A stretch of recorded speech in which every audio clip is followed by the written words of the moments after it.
buying a property to live in, I say it's like dating. You meet somebody, they look amazing, their outfit is perfect, everything's on presentation, and you fall in love and you start imagining your future together and the holiday and the honeymoon and the wedding on your first date. And first-time buyers do this. They walk into a property going, oh, we can put the baby's cot here and we can do this here and we can have our dog here and our painting. Hello and welcome to another episode of the Money Matters podcast. My name is PJ Patterson. I'm the founder and CEO of Intrepid Wealth, and I'm here today with Yasmin Koseomur. Is that okay? I said that all right? Fine. Good. Who is a conveyancer and the principal of Rubistone Conveyancing based in Ryde here in New South Wales. We're going to be talking all things conveyancing, property, and probably most importantly, the importance of a conveyancer. Welcome to the Money Matters podcast. Thank you. It's great to be here. Awesome. Yeah. Let's just jump right into it. Tell me a little bit about you and how you got started in conveyancing or law and that sort of thing, and sort of what your background is.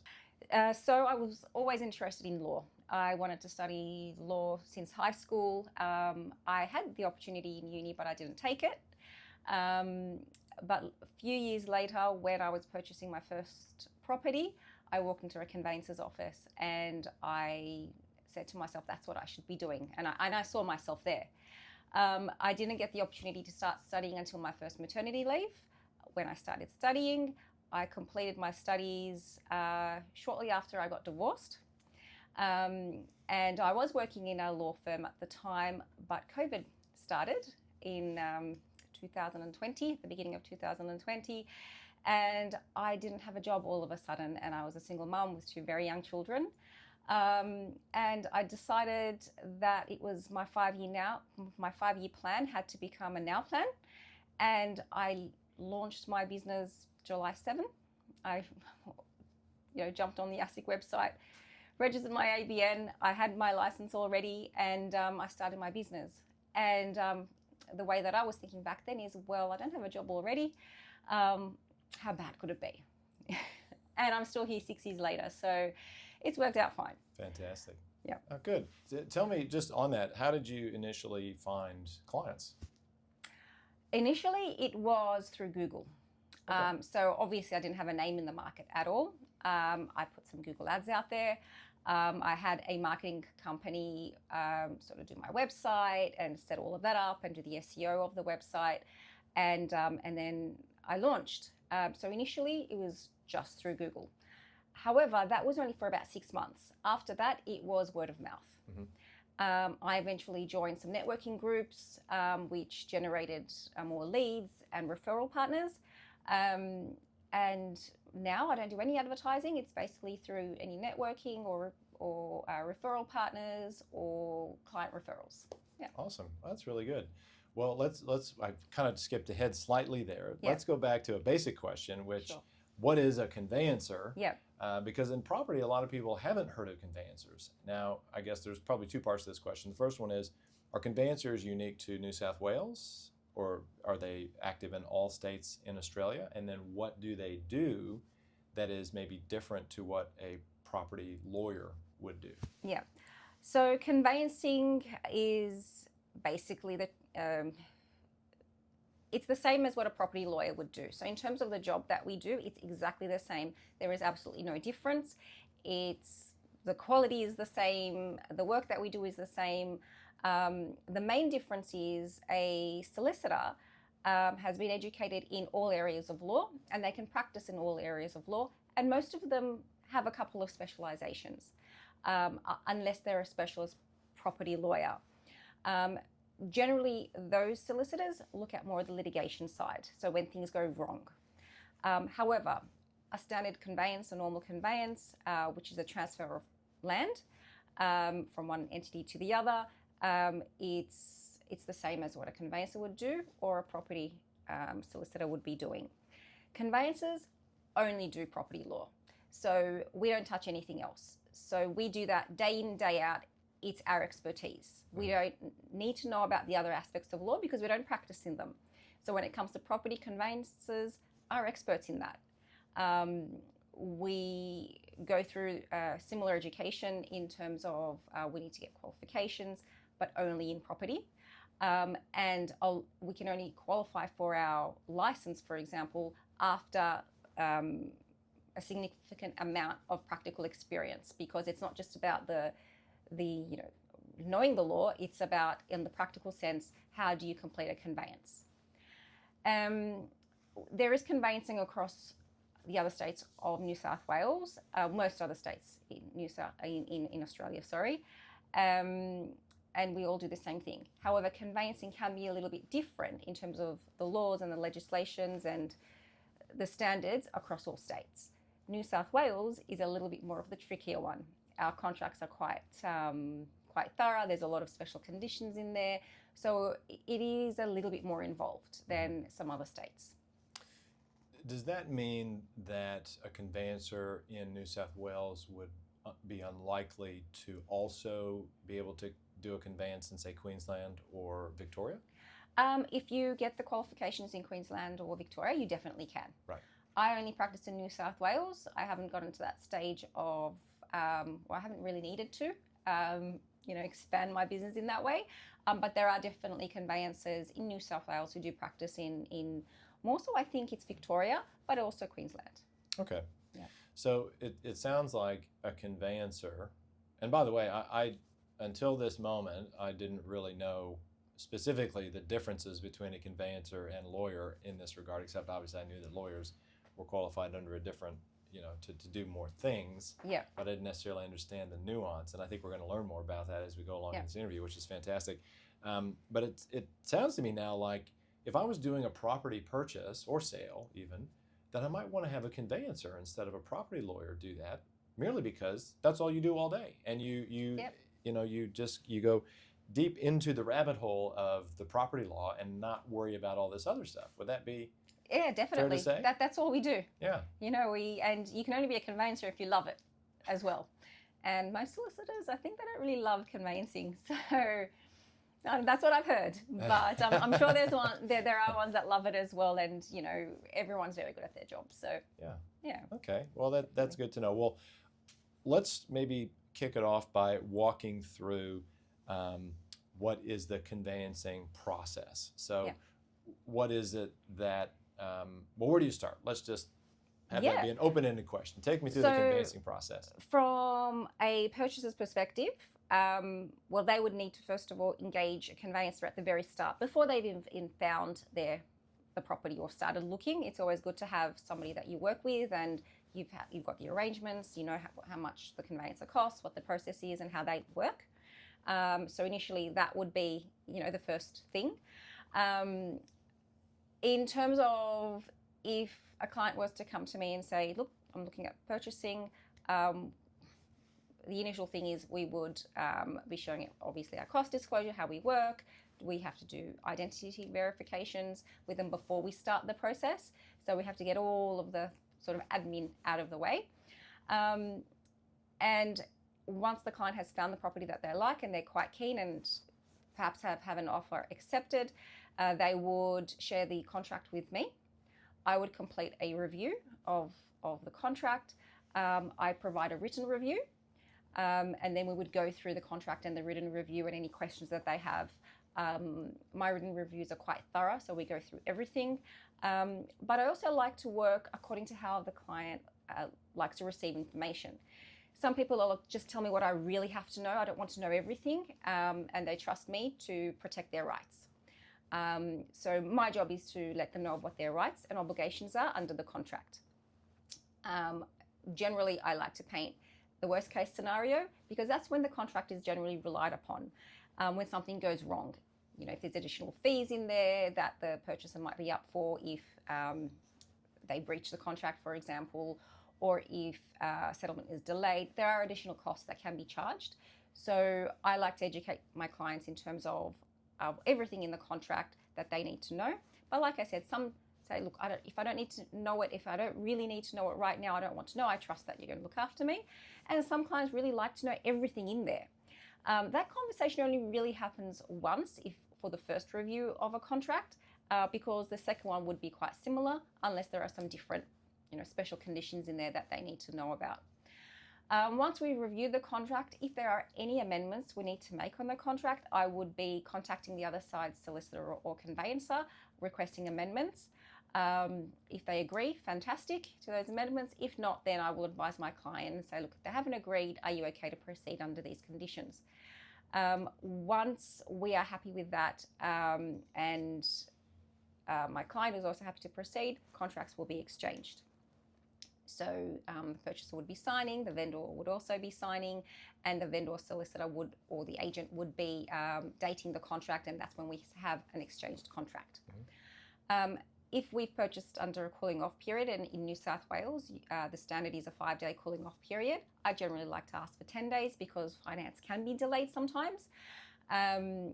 During the cooling off period, we'd be completing additional due diligence checks. That might be if the client's purchasing a unit, for example, a strata report would need to be obtained and reviewed. If it's a house, then a pest and building inspection is always very highly recommended. So we'd be getting those checks done and waiting for the unconditional loan approval to come through from the bank. In this process, during that time, I would be working very closely with the brokers. One of the first questions I ask my clients is, who is your broker? Or are you working directly with the bank? So we can stay in constant communication, and if for any reason there's going to be any delays, I need to know as soon as possible so we can ask for an extension of a cooling off period if we need it. I will never let my clients cool off without an unconditional loan approval unless they can fund the purchase in cash. So you need to have a backup plan. If the client does decide to proceed against my warnings, it's completely up to them, and I will paint them the scenario of what can go wrong if you do proceed, because it's not guaranteed that the bank is actually going to give you the money for that property if they haven't completed their process. So there's always a little bit of a risk there. Now that would be obviously in the circumstance where you've got just a normal negotiation. Yes. How would you handle then an auction? An auction? Scenario. Very similar. So all of those checks would happen prior to the auction. That does mean that the client might be incurring costs without knowing if they're going to get the property. So pest and building inspection and strata reports are usually the main ones. With finance for an auction, I always ask whether they're able to get a desktop valuation of the property, especially if they're working with a broker. Sometimes they have access to that, even with the bank, or to send the contract to their bank or broker to see, what the value comes up as. So when they're at auction, they can bid accordingly. That's a good tip. I was going to save sort of some scenario questions at the end, but I think this is a good appropriate time to do that. Yeah. I think my audience knows that I do finance broking, and Yes. the number of times that I've had clients ring me, and it's not often, but it does happen, where they ring me and they go, I bought a property on the weekend, right? Yes. And you go, oh. Yep. And my first question usually is, well, who's your conveyancer or your solicitor? Yes. And then, have you signed the contract? Yes. Because, of course, once you sign a contract, you do have the cooling off period, but does signing a contract before you do all your negotiation stuff and review, does that mean it's harder to make changes, or are the other side usually amenable if a contract's been signed and maybe exchanged to making some of those amendments? If it's been signed under a cooling off period, we still have a good chance of requesting amendments on certain conditions. It depends on what those conditions are, or if there's any red flags in there, if there's something really bad in there that they didn't know and the agent is not obligated to tell them. We can, however, your bargaining power does sort of reduce a little because you've already committed. Mm-hmm. And the vendor can turn around and say, well, no, I don't need to agree to that, because they don't have to. And so you are put in a position where if there is something with the property that you're not entirely happy with, that could have been very easily resolved with a contract review, unfortunately, you're not stuck with the property. You can rescind because you're in a cooling off period, but you do lose your 0.25% deposit. So it's a risk. It's also a risk doing your due diligence prior, because you might risk losing the properties to someone else who's ready to sign. So there's risks either way. Yeah. I suppose I think the moral of the story really is and this is a tip for anybody out there who is, in the property market right now. We are in an environment where conditions are a little tougher, so buyers will be a little bit more savvy, I think, around negotiating. But when we get into these really bullish markets, where a sign goes up and there's 10 people that want to buy the thing, that's probably more problematic. But the moral of the story is, if you're a person who is thinking about buying a property, whether it be for investment or to occupy, after your finance broker, your next phone call ought to be your conveyancer or property solicitor, right? Definitely. Because they need to know, what you're up to, that you're in, that you're going to hit them up very soon with a contract. But then also to be given any counseling or coaching around, okay, here's what you should be doing right now. Yes. Would that be your view as well? Yeah, definitely. Look, I don't like the phone calls that I get saying, I bought a property over the weekend, or I receive an email, miraculous email saying, you are representing this person for the purchase of this property. And you go, I didn't even know. And he's the exchange contract. It has happened. It has happened because it was either somebody said, I've got a conveyancer, just put their details on there. You can call them on Monday. By the way, anybody can call me on a Saturday. I'm available for quick contract reviews or to have that conversation. But it's a bit of a scary phone call until I read through the contract, because I'm like, what if they've got unapproved works on the property? What if they have this? And with unapproved works, like, that's usually the biggest problem. It's not the minor little conditions, with it'll cost you $200 extra if you extend the cooling off or anything like that. Those are minor. The major things are, they might have a clause in there saying, for example, settlement will be on this date, but the vendor wants to stay for the next 6 months paying rent, and maybe the purchaser wants to move in on settlement and they've just signed off on that. It's going to be very difficult to negotiate out of that. Sometimes we can, sometimes we can't. It really depends on the circumstances. But knowing that prior to signing, you sign more confidently rather than being stuck with the situation. You have an option prior. I'm just thinking about all the times. So I've been in this business for almost 25 years, and luckily I haven't had too many situations where clients have gotten stung by signing a contract maybe where they shouldn't have. But for me, it really does reinforce that when you're doing something as significant as a property purchase, whether it be to occupy or to invest in, that you ought to take time to do some checks and get your professionals to make sure everything's lined up. And I think where I'm going with this is to say that buying a property, again, whether to occupy or invest, is a very emotional thing. Yes. People get, they fall in love with this property, or they really like that aspect. Or, I don't want to say that real estate agents, hype people up, but look, they do get them excited about certain things. And then the fear of losing it to another buyer also happens. So how do you approach that emotional side of it with clients? How do you talk them back from the ledge? Very similar to a phrase that you used, actually. So I tell them that when you inspect a property, especially first home buyers, or even if it's not a first home buyer, you're buying a family home. Investors are a little bit different. But if it's buying a property to live in, I say it's like dating. You meet somebody, they look amazing, their outfit is perfect, everything's on presentation, and you fall in love and you start imagining your future together and the holiday and the honeymoon and the wedding on your first date. And first home buyers do this. They walk into a property going, oh, we can put the baby's cot here, and we can do this here, and we can have our dog here and our painting up here. And so they see all the beauty, but they don't see the reality because, and then they move in, or they do their final pre-settlement inspection and they start saying, oh, the shower head's broken. There's a scratch here. There's a hole here. This doesn't work, because the rose-colored glasses are kind of off and the reality sets in.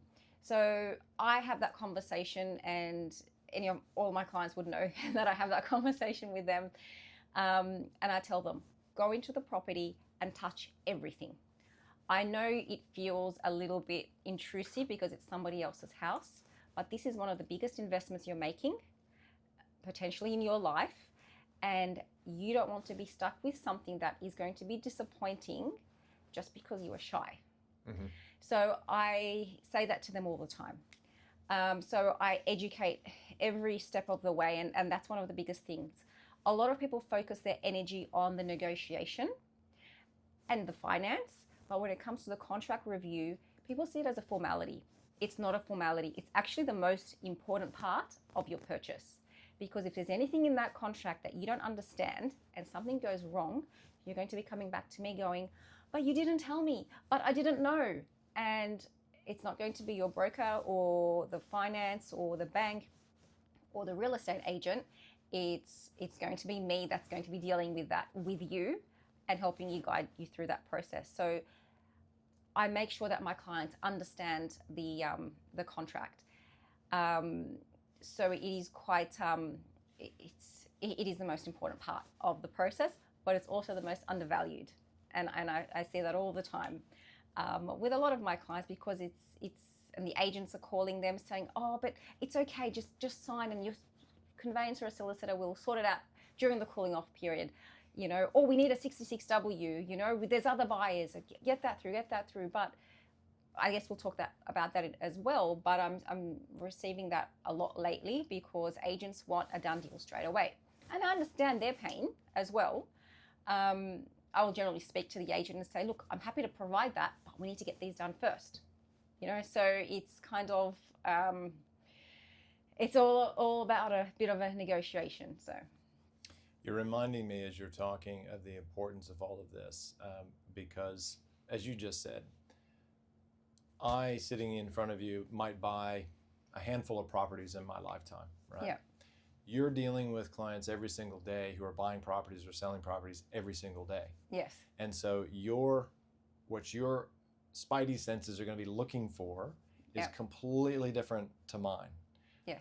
So it is really worth reinforcing that if you are thinking about buying a property, get a conveyancer, and you would be a fantastic person called Rubistone Conveyancing, and get them lined up to review your contract. Because, and I have seen it happen, if there's something in a contract that you've already signed up to and the vendor knows they've got you over barrel because you might have a pretty chunky 25 basis point cooling off fee that you don't want to give up to rescind and then re-enter with all these new negotiated things.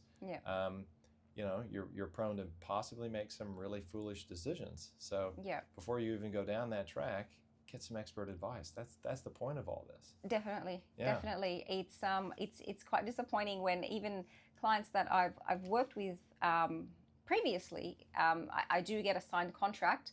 Sometimes we're lucky and there's nothing crazy in the contract, but sometimes we're not that lucky. So, it gives us the opportunity to negotiate or to be prepared for anything unexpected. Mm-hmm. So yeah, definitely. So I guess that's what I do to help steer those clients away, and I try and be more sort of the grounding, to say, look, I know you're excited. I know they're putting pressure on you.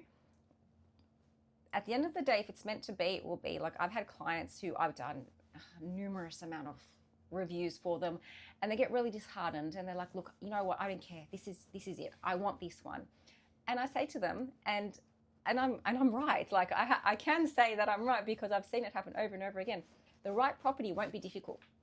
It will go with with the perfect flow, and you'll be comfortable when you're making that decision. I've seen it happen over and over again. It's happened to me myself as well. So there's been a situation where I was about to buy a property and I really wanted that property. Like, I was that buyer going, no, it has to be. And there was a bidding war with with another purchaser and increased the price by a big chunk of money. And we're like, okay, we're going to give everything that we've got. And it still didn't work out. And you get really disappointed. But if you just go with the flow and know what your limits are and know what you're getting yourself into, and that property, actually, the pest and building inspector said there's $45,000 worth of damage in that property. And even though the pest and building inspector said that, we were like, oh, it's okay. We love it. Yeah. Luckily, it didn't proceed. But you need to listen to the experts around you. That is very good advice. Very, very good advice. What do you do, though, with an off-the-plan purchase where obviously you don't have anything to inspect. Yes. And because it's going to be new, when you take possession of Yep. it, you might be thinking, well, there's not going to be anything wrong or no defects or whatever. So, you know, the context that we've been sort of using for the last 5 or 10 minutes in this conversation is around existing property. Yes. So let's talk about off the plan and what happens with that Off type the of plan transaction. is very interesting. So there's off the plan when it's just a house, for example, that type of House off the and plan, land, you house mean? and land Yes. package, or units. A few years ago, they were very popular. I was getting a lot of contracts to review. They're very large contracts. They're very high risk, and the purchaser has absolutely no rights, or very minimal rights to rescind or complain. And I've tried very hard to negotiate certain terms in those contracts, but you can't. You know, the contracts are on the developer's side. They're to the vendor's favor. So it is very difficult. But as long as you know what the risks are, you can, you know, go through. I don't think personally I would buy an off the plan. I find them too stressful, probably because I've seen so many contracts. But as long as, well, even with off the plan contracts, even as long as the right to rescind clauses are very clear, and you know it's about the sunset dates and that you can rescind, and you know the purchaser has the right to rescind, those types of things are in the contract, then it's reasonably okay. However, nothing is ever guaranteed in an off the plan.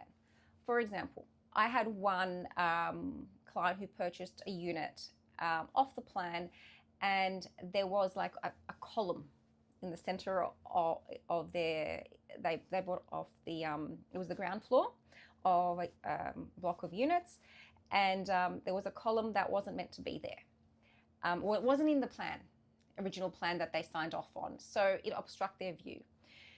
So obviously, they didn't notify us of these changes. When they went to inspect the property prior to completion, they said, oh, well, we didn't want this. If we knew this, then we would have purchased a different unit. We were lucky in that one where we were able to negotiate a price reduction due to that. So they did look after the client in that scenario. There are other scenarios that it might not be. There is almost in every off the plan, even if it's just a land purchase, there is always a clause in there that's saying that there can be a variance of up to 5% in the size of the property. Now, it's very interesting that you can't claim anything in those scenarios. However, if it happens that it's up to 5% more, that you know, so the client would be getting a larger block of land, for example, or a larger apartment, well, they do demand extra payment for that. So it's very interesting. It's you can dispute it, and that's when, for example, a solicitor would come in hand. That's when the matter may be out of my hands, because I can dispute it to a certain level, and if the client has the right and the other side is not coming to the party and following through with that, that's when it may end up on the desk of a solicitor, and that would be a very particular solicitor who deals with those types of issues. Yeah. So that's when we transfer, not the file, but we'd be working alongside the solicitor to resolve that issue. So you would refer that situation to someone in your network that deals with that specifically? Definitely, yep. So just so, I have never heard of that, I must say. I knew about the 5% variation, but usually that's, you know, they're shrinking the size of these things, not making them bigger. Like I've never heard an example of a developer making a unit larger, but I guess that could happen. So just to be clear, so if it's a 60 square meter apartment and the vendor comes to the buyer and says, well, now you're going to pay us an extra, I'll just make up a number, $50,000 because of this extra 10 square meters. They're well within their rights to do that under the contract, normally? Well, that's the thing. If it's written in the contract and we've signed off on it, yes. However, this hasn't happened to me, but it's happened to a colleague. It's happening to a colleague, so I don't know how what's going to be the result at the moment. Is that if it's not clear in the contract, then it's up for a dispute. to be honest, I don't think they're going to make a mistake. Like a 10, that's quite a large, That'd be a it's big an mistake, exaggeration. yeah. But it's up for dispute. And a conveyancer can argue that. But if it's not getting any reaction, because generally the off-the-plan contracts are with sort of some of the larger firms who have a little bit more power, sometimes it's a good idea to transfer that matter or to ask for assistance from a solicitor who is an expert in disputing those types of claims. It wouldn't be just to another property solicitor. It would be to somebody who is a specialist in that. Okay. Yeah. Well, that's good to know that if you got to a situation that required a legal opinion, Yes. Because it was going into a dispute, that you would be able to refer that to someone in your network and work with them closely around everything. Definitely. And just handballing it off to them and going almost start from scratch again. That's Yes. good. Never heard of that either, but that's Yeah. good to know. We're learning lots of It things doesn't today. happen very often, thankfully, but it does happen. I haven't had a situation where, for example, it usually does, from my understanding, happen more with vacant land, off-the-plan vacant land purchases, where it could be a bit smaller because of an easement or something that wasn't planned, but it hasn't happened yet. So it's not something that happens very often. Sure. If it does happen, it's rare. Yeah, well, that's good to know too. I mean, you wouldn't want to hear about these things happening all the time, I No. guess. But I mean, then look, they do happen because things come up, and Yeah. I've done a little bit in the property development space, and I know there's always things that you cannot possibly anticipate Yes. on a site or in a building Yeah. that could necessitate some changes. What else I want to ask you about? Is there anything that you think we should be covering?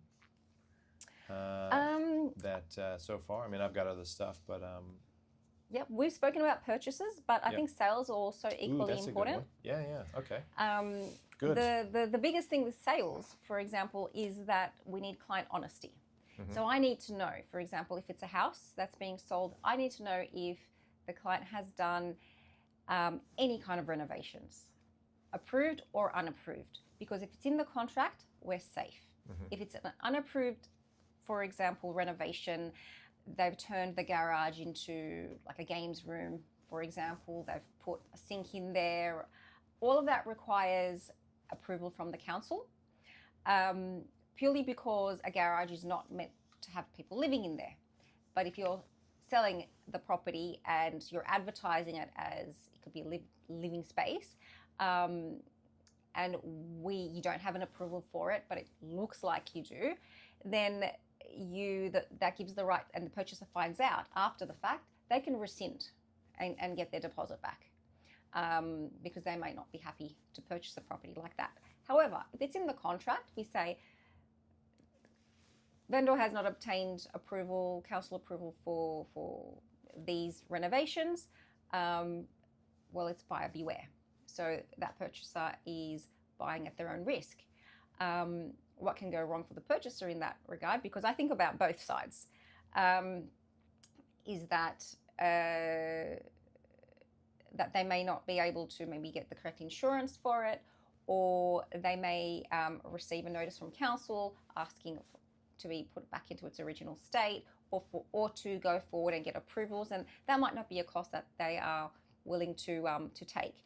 For example, this happens when the clients purchase without having the contract reviewed, and generally when there is something like that in the contract, the agent may encourage the purchaser to sign over the weekend and then get the contract reviewed later. And by the time the contract's reviewed and ends up on a conveyancer's desk and they read that special condition of unapproved works, because the buyer hasn't looked through those, there can be a little surprise in there. But the vendor is safe.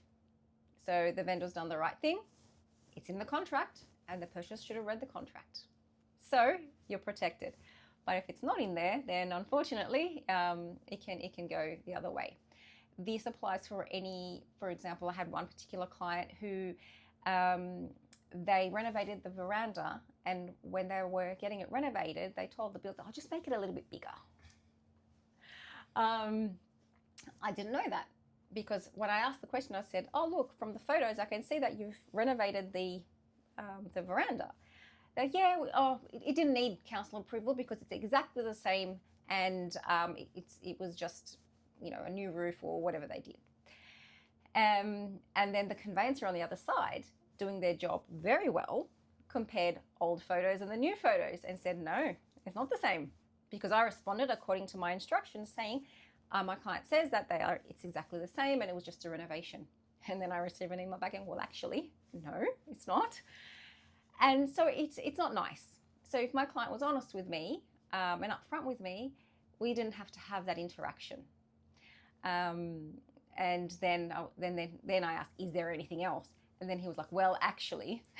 So it's better to be honest, especially with your conveyancer, and they'll be able to advise you, yes, we do need to put that in the contract, or we don't need to put that in the contract. It's not going to create any issues for them because it's already made and you're selling the property. It may scare some buyers away, but you'd rather that than getting to before settlement and receiving a rescission notice and the property's been off the market for 6 weeks. So honesty is always the best policy. That's very interesting. It reminds me of when I bought our family home, and there was a structure on the property that was not approved by council. We bought it anyway. And I don't know if this is the case, so I'm hoping that you say yes, but in any case, we're about to find out. Is there a time limit on this where if you have had an alteration or an improvement on the property for a certain amount of time that and nothing's happened about that, so say the council hasn't done anything or whatever, that then it's just part of the property at that point? It's better to put it in the contract regardless to cover yourself, because unfortunately with the law there's always grey areas that can be disputed, and if somebody's looking for a way out, then it can be disputed. So it's better to put it in there. Generally, for any renovation that's been done to a property, it's 7 years. And that's because the building insurance warranty or the builder's insurance warranty covers for 7 years, and that's what the person purchasing wants. However, they also want to know that the renovation was done correctly. It's not a dodgy renovation that an uncle did on the weekends, for example. So that happens quite a lot as well, especially for family homes that have been in if they've owned it for 30 years and they're like, well, it's my house anyway, I can do whatever I want. Yes, you can until you sell it, and then you need to be honest with what you've done. So that's it's a bit of a tricky question because some councils do turn a blind eye. However, that's not recommended. You still need to know that is approved or it's not approved. The recommendation is to get it approved or to do it the correct way. And sometimes those laws change, and the dimensions of something change, or councils change their policies and everything. So regardless, it's always I think it's important to, especially if it's been approved or unapproved, to state it. If it's been approved, then definitely to say we have had council approval, and these are the certificates. Okay. That's a good tip, and I'm sure, as you said, there's probably lots of family homes out there that have been in the family for a long time, and work has just been done to them. And I know there's thresholds, as you say, that need approval and things that don't need approval. Yes. I'm not going to get into that today, but it's probably worth checking that if you're thinking about doing some renovations to your home. Yeah. And thinking that at some point you may end up selling that property, probably best to find out, do you need a DA or do you need any council approval before you undertake the works? And that way, all the stuff we just went through won't matter. It won't matter.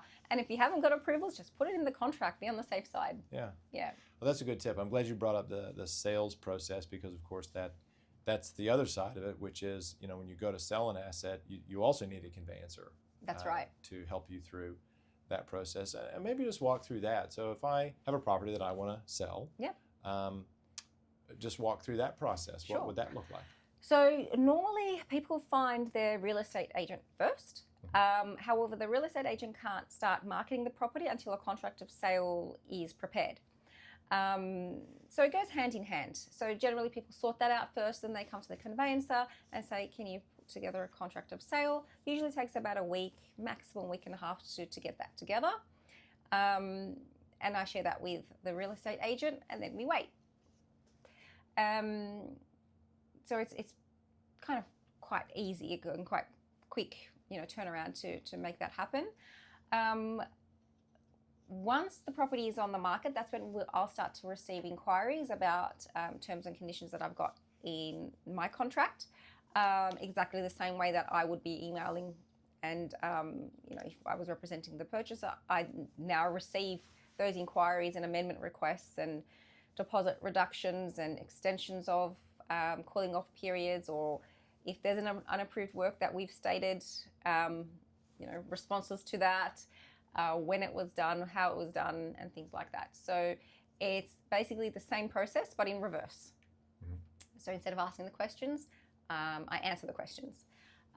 Generally, I'll go through with my client, I'll have quite a detailed conversation with them about their property, asking them the questions of, have there been any renovations, if it's a unit, if they've renovated anything without Strata approval.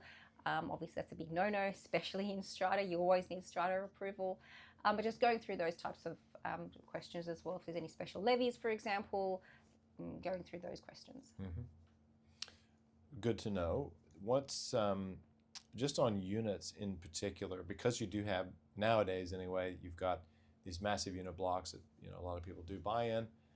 They have a lot of maintenance and upkeep because of facilities that they might have there. So thinking about units, and even units that might be at that 7 to 10 years plus, we're seeing a lot of, and I'm hearing a lot about waterproofing issues and stuff. Yeah. So what are some of the things you're looking for the client to do, going back to a purchase now, when they're looking at purchasing, I suppose it could be even for sales, of a unit, of an existing unit? What would you be suggesting that the client be doing to ensure that they don't get stung with something like a big special levy or something else going on in the building? Yeah, the Strata report is very important. Generally, agents do provide a Strata report, but if it's a few months old, I always recommend that the client does purchase their own Strata report, and there's many companies that do this. And then we go through the Strata report. So we would be looking at, the simple things of any disputes between neighbours. Townhouses as well also have Strata. So just to add with townhouses, I also recommend a pest and building inspection. So both, because it's kind of like a house, but it's under Strata. You never know. So I recommend a pest and building inspection as well, just as a side note. But just in general with the Strata reports, looking at the health of the building, if there has been any issues, how they've been resolved, if there's harmony within the building as well, because that's quite important. Do people get along, or do people hate each other? And generally, you can tell that from the Strata report and the minutes, and how many people agree to changes, how many people agree to perhaps increasing the Strata levies for a short amount of time because the front of the building needs painting, and some people don't care, so they think that's unnecessary. So how much pride people take with the building that are existing, like owners or the tenants don't really have much of a say, but the owners of the property. You can also see the split in terms of how much is tenanted and how much is owner occupied. So they're all very important things to look at. But also the financials. Do they have enough money in the bank to, if something was to go wrong? If there was a big storm and the roof fell off, is there money in the bank to repair that?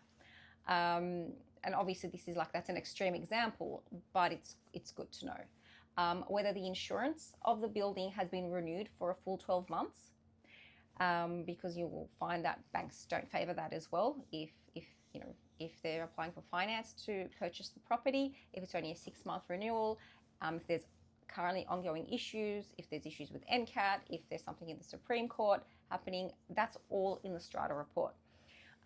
Recently, I've actually had quite a few of these come up where the property looks beautiful. They love it. It's got a great view, and it's not, across different locations as well. So it's not just one client this is happening to. It's happening to a few at the moment, and the situation is that they've had it's still at the Supreme Court. It hasn't been finalised. There are going to be special levies that are struck. We don't know how much that's going to be. so it's a big risk. However, the client wants to purchase that because it's at a lower price. But that's the reason it's at a lower price. So it's very difficult. It's very difficult. However, I always recommend to be wary of those. And unless the person's in a financial capacity to, cover any additional costs, then fine. You're entering that at your own risk. It's going to cost you $60,000 over the next 5 years, and you're willing to do that. No problem, if that's what you want. However, there's going to be the ongoing issue and the emails and the meetings and the decisions and all of that. But that's up to that person. I've got a client at the moment who she's considering 2 properties. They both have strata issues. One has quite a large debt that they've had to borrow a lot of money to fund the issues. The other one's issues have already been resolved, and she already knows what the additional strata levies are going to be. So she knows what the special levies are going to be over the next 5 years. So that's a calculated risk. So that you kind of know what's going to happen. It doesn't mean that there's no risk with that as well, because there could be other things that come up. There's already issues with the building. They've been resolved and they're on the road to resolution. However, there's a chance that new things can come up, but it's a little bit more of a safer risk to take. It's still a risk, and I tell this to my client, and it's up to them how they wish to proceed. But because I can't give my opinion, unfortunately. Sometimes I'm dying to give my opinion, but I can't. But legally speaking, I have to tell them, okay, this is what can go wrong. This is the best case scenario. This is your worst case scenario. Who cares about the best case scenario? Are you willing to take on the worst case scenario if it happens? And if they say yes, that's at their own risk, and at least they know what's the worst that could happen. All right, let's talk about first home buyers, maybe specifically. Yeah. And all the grants and things like that are out there. Do you do a lot of work with folks who are, first home buyers and buying under all of the schemes and things in New South Wales? Yeah, definitely. I love working with first home buyers, and whatever scheme that they want to apply, there's actually not too many out there at the moment. It's the stamp duty concession. There was one, I had a client recently, I think it's through Housing Australia, the 2% scheme, where they just needed to have 2% deposit, and Housing Australia and the bank, it's with CBA, I think it was CBA, cover the rest. That one was quite tedious, but we got through. We're very lucky that the property that they were purchasing and the other side agreed to make all the changes in the contract that was required to push it through.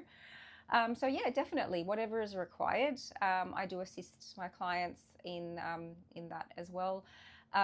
With, for example, first home buyer, for the stamp duty concession, I'll pre-fill the format according to the information that they've already provided to me. I'll send the format to them to go through, read through, check. There's additional ID documents that I need from them for that, so they'll send that through to me. So it's quite an easy process. I try and make it as easy as possible, not just my first home buyers, but for everybody. So that usually is not they don't even, okay, no problem. You just read through the document, everything's fine, and they sign at the end of the document. So yeah, it's not even if there's a new grant that comes out, we'll be fine. We'll work through it, even if I don't know about it. There's always, other like little ones that we don't really know about from time to time, or we haven't worked with.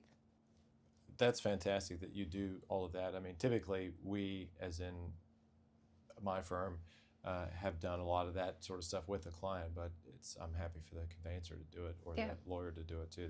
Lawyers tend to not want to do it, I guess, because they they charge whatever they charge per hour, and they probably figure their time isn't as valuable. But no, that's fantastic. Let's pivot now to settlement day. Yes. Because I'm sure you got some horror stories about settlement day. Settlement. No, banks give us the horror stories. Yes, generally. Well. But most of the issues can be avoided. So if there's a good relationship between the conveyancer and, like if it's a bank issue, for example, if there's a good relationship between the conveyancer and the broker or the bank contact, then we jump on any issues before they happen, and we sort it out before it becomes a big problem. Usually what will become a big problem is, for example, if the client's name is hyphenated and for some reason one of the documents doesn't have their name hyphenated on there, it can create an issue and the documents need to be reissued, and that can delay settlement. Now, that's nobody's fault, really. It can be human error, it can be computer error, it's just an error. However, if I know about these issues as soon as possible, then I can sort of negotiate with the other side to say, look, we have this issue. Here's proof that we have this issue. We're not delaying settlement for no reason. Please give us a few extra days. Most of the time that works, because at the end of the day, the conveyancer on the other side or the solicitor on the other side also know these issues happen. And if we've given them enough notice, it doesn't put anybody in a difficult situation.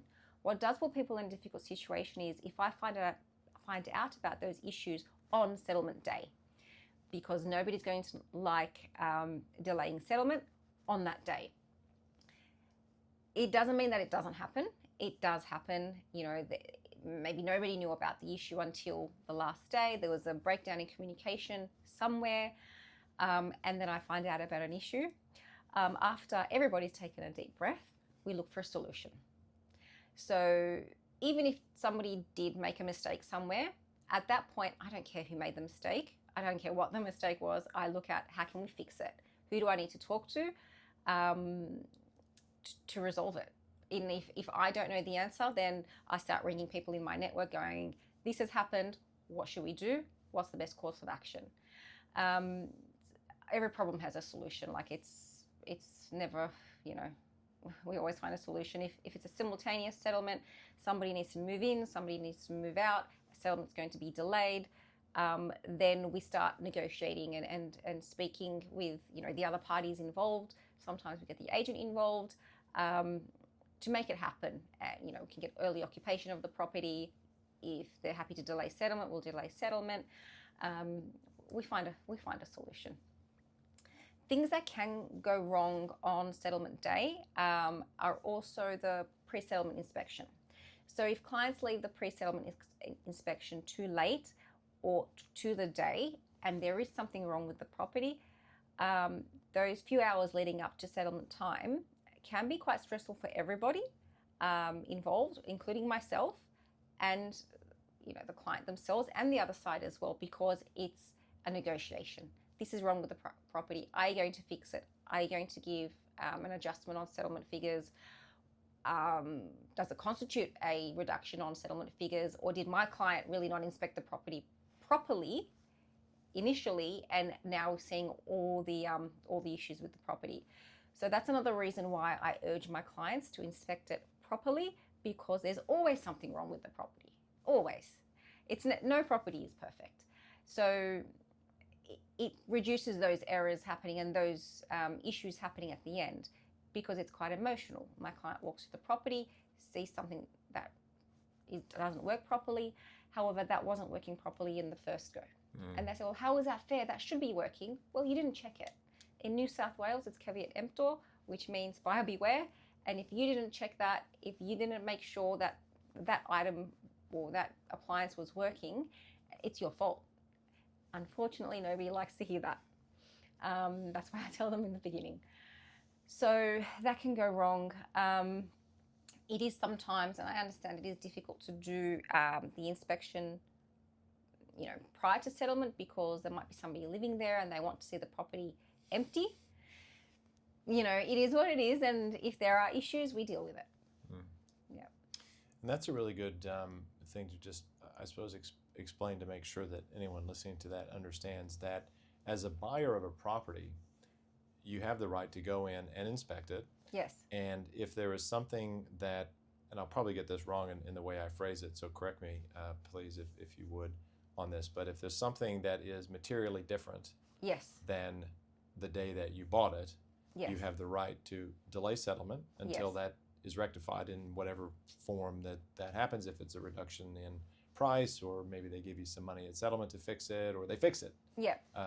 They have the right to do that. So it's important for every buyer to always try to go and do a pre-settlement inspection. And as you said, not the day of settlement. That's probably too late.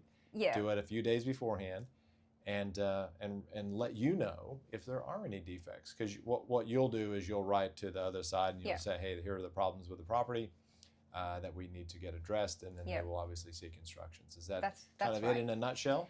Exactly. What I've started to do to prevent some of those problems is in the initial negotiations to ask if we can put a condition in there that the property will be in a neat and tidy condition, for example. Because of course, if there's a big hole in the wall, damage that was done when somebody was when they were moving out, they need to fix that, or they need to make an adjustment in the settlement figures to the cost of repairing that, or we delay settlement until that's fixed. That's a different story. But a lot of the issues do come up with cleanliness of the property, the lawns. If they had a TV unit on the wall, the brackets were removed and the wall was damaged and they didn't patch it up. So if we can foresee some of the issues that might happen up front, then we can ask those questions. We can ask for them to remove the items carefully without damage, and if there is any damage, to fix it. They may or may not agree, but at least at that point the purchaser knows that, okay, if they've removed that and there's a damage there, well, I already knew that they're not going to fix it, so it's not going to create a problem. So the better we are at identifying potential issues that can happen and addressing them at the very beginning, means that settlement is a lot smoother.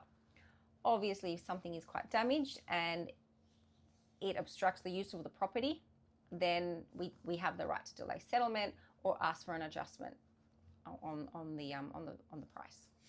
How often does that happen, do you find? Out of every, say, 10 conveyances, how often is there, or 10 purchase conveyances, would there be something like that happening? It's happening less now because I've learned the hard way because of foreseeing the problems, but I haven't had too many, to be honest. It's usually around cleanliness or items left on the property or underneath the property. If it's a house, for example, usually we go back and forth a couple of times. The last couple of months, I'm struggling to remember. There was one where the property wasn't bought off the plan, but it was a new build and there were some issues with the property. My clients went through the property at the beginning and made a whole list of everything that needed to be fixed. The thing that you can't sometimes guarantee is the workmanship. They fixed it. It does the job, but it's not very high standard.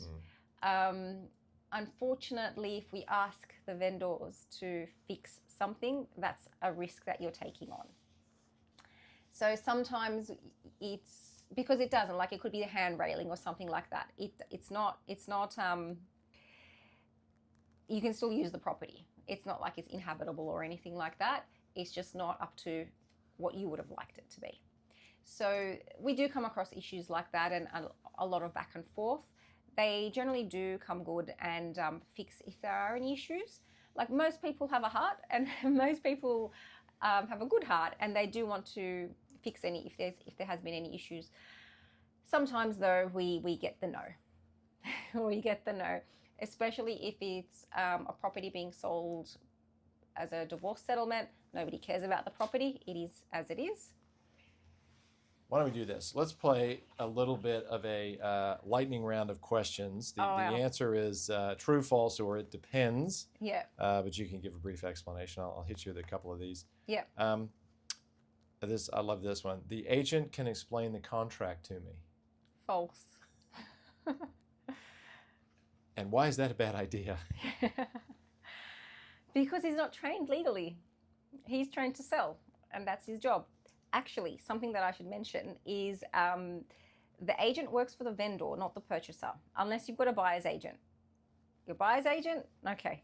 But an agent represents the vendor and doesn't have your interests, ever. There are some nice guys or nice ladies that are out there that are fair, but it's few and far between, unfortunately. And that's a really good point. And I think that people don't necessarily understand that the agent does actually represent the vendor, and unless, as you say, they're a buyer's agent, which of course, cue the term buyer agent, they represent the buyer. Good, that's a really good point to clarify. The broker and conveyancer don't really need to speak. No, false. False. Yeah, that's the worst nightmare. I think the relationship between a broker and the conveyancer is very important. To be open, to be communicating. There might be things the conveyancer misses, there might be things the broker misses, and it's good to have that synergy between them to help our client at the end of the day. Yeah, I agree. I think, one of the things I found over the years, and we do this, is we try to immediately find out who the conveyancer is, and or the solicitor, and we'll reach out to them and let them know that we're doing the finance, because we want them to know that they can call us and communicate with us about that if they have any questions. Yeah. It's astounding how many people don't actually in the conveyancing and solicitor profession don't respond to that immediately. Like, you'd think you'd just email straight back and say, "Yep, great, cool. Put you in the Rolodex, and we'll be in touch once things are progressing." Yeah, I don't really get it, but anyway, I'm clearly not that way, which is fantastic. I'm usually emailing the brokers or the bank contact to say, "This is me. Let me know if you need anything. This is when the cooling off period ends, or this is when the auction is, or anything that we need. Like, let me know." So, because I want my client to settle on time, because I don't want to deal with the issues as well. Couldn't agree more. We want that definitely for the client to settle on time. That's it, with no issues. Here's another one. Cooling off means I can walk away with no cost. No. False.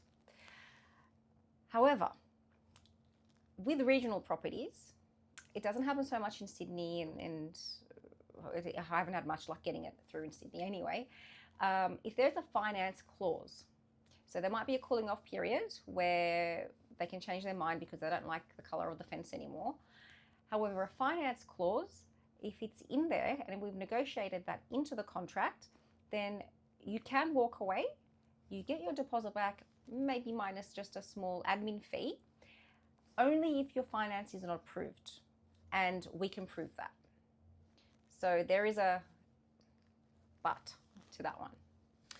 One of the things, that's a really good point. One of the things that I'll say to clients, particularly the ones in Queensland, because I know their contracts are different up there, is we'll suggest on their offer sheet, because I always tell my clients when they're buying a property to put the offer in writing and have a lot of things on there, not just price and when you want to settle, but other things like finance. And so we use the phrase subject to satisfactory finance. Yes. Satisfactory is a very broad term. Yes. But you can simply say, finance isn't satisfactory to me, so I'm withdrawing from the contract. I'd like to hear your opinion on that approach. Would that work to rescind a contract? Well, the ones that I've been using is finance approval. So no, I haven't been using that. It's a good point. I could try that. But the other side needs to accept that as well, accept that condition. It is usually satisfactory finance approval. That's the phrase that we would use, which means that you got the finance approved with the bank that you were going for. So if it comes back that it hasn't been approved, then, and we can show that no, not approved to the amount that we need to borrow, then we can rescind. Okay. I think my thinking is that satisfactory, and this doesn't happen a lot because banks generally, when you apply for a loan, you know what the interest rate is going to be roughly.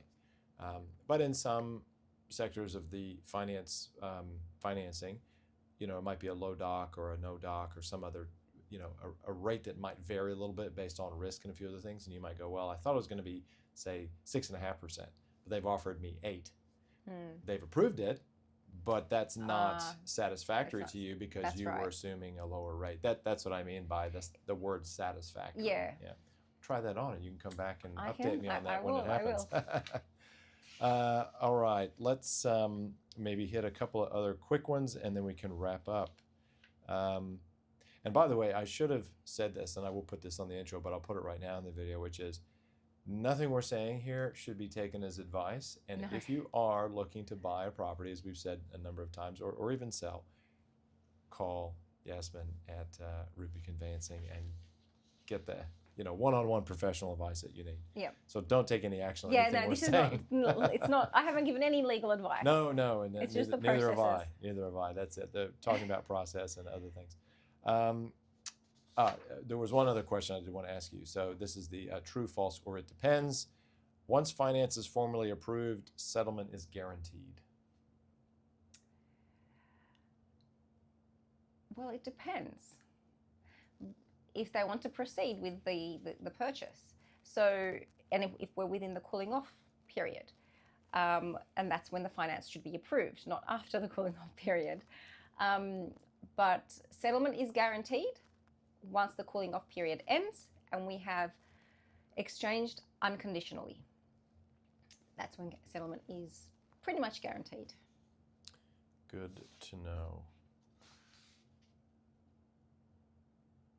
All right, we'll wrap it up with a couple of maybe some tips for people. So how about this as a question? What are your top 3 tips for buyers when they're buying a property? What are your top 3 tips? The first one is to make sure you get the contract reviewed before you sign the dotted line, no matter what. The second one would be to make sure you have finance approval or pre-approval. That's quite important. And the third one would be to try to make the least emotional decision that you can. That's what I find that people sometimes can get quite stressed out over. It's normal, but it's also my job to sort of calm you down and, put things into black and white. And I know that last one is going to be harder for some. Like we do this, all day, every day, so we can be a bit unemotive about it, but that might be the one dream home that person wants, Yeah. And even though I often say to people, look, there's lots of real estate, you'll find another place, but yes, sometimes emotion does get the better of us. That's true. Look, with my clients, when I'm working with them, when they find the property that they love, I feel like I'm buying the property. So when there's a settlement happening, I feel like it's my settlement. So I get emotional about it as well. So I want them to be happy, and I want, like, the best phone call that I make is settlement's completed. I give them a phone call going, congratulations, it's all done. And hearing someone's excitement, like, it makes me happy. Like, you can't put a dollar amount on that. It's the reason why you keep staying in conveyancing, because it's not a very flashy job. But I'm on the journey with my clients, and I genuinely enjoy that. I enjoy working through the problems. I enjoy making sure we resolve problems, and things do go wrong. So the emotional side, I'm there with them. However, I do try and put a little bit of a reality and some grounding. And I talk through examples of things that have happened to other clients, and what sort of happened with them, and other sort of worst case scenarios, or this could happen and this could happen and this happened with my client.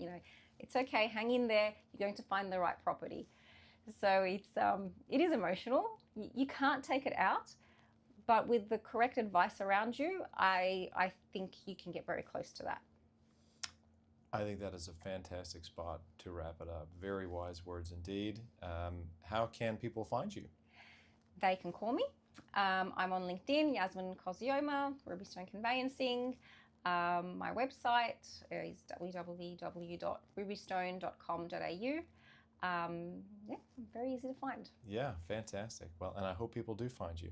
Thank you very much for joining me on the Money Matters podcast, and I hope that you have some really smooth conveyances over the next, forever. Forever, yeah. Thank you. I hope so too. It's been a pleasure.